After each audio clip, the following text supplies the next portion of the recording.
Good evening. It's another episode of Walking and Talking with the Dog. Today is Thursday, January 29th, 2026 AD, Anno Domini, year of our Lord.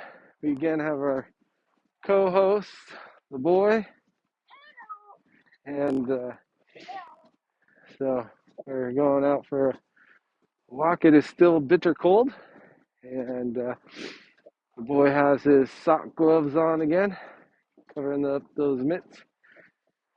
Today, during dinner, we were talking about The Hobbit and Lord of the Rings, and the boy wants to read Lord of the Rings. He's already read The Hobbit. We like to read Lord of the Rings, and we're telling him it's a little old for him. He probably wouldn't get into it that much.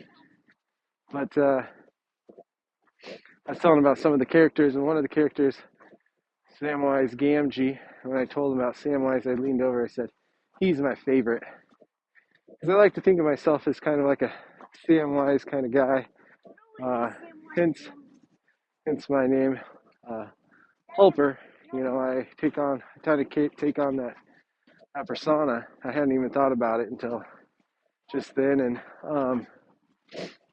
and in terms of, but I also was like, oh, but sometimes Samwise is all helpful and kind to his friends, and sometimes I feel like, especially recently, I was getting kind of feisty in the TLC, and I was like, oh, that wasn't very Samwisey.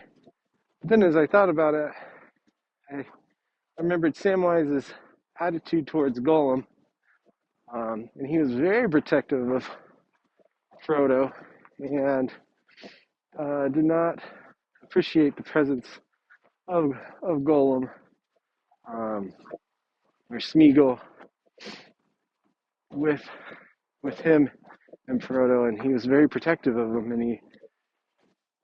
and that was kind of a fault of Samwise's, but at the same time, Samwise was also, I think, valid in his mistrust of that, and he was also a fierce defender of Frodo in other ways too, and so Samwise was not just helpful, but he was also very protective of his friends, and so I feel like that helped me understand kind of my sensibilities more as well. So it's kind of an insightful little thought there and discussion with the boy. All right, last thoughts, boy. Grace and peace.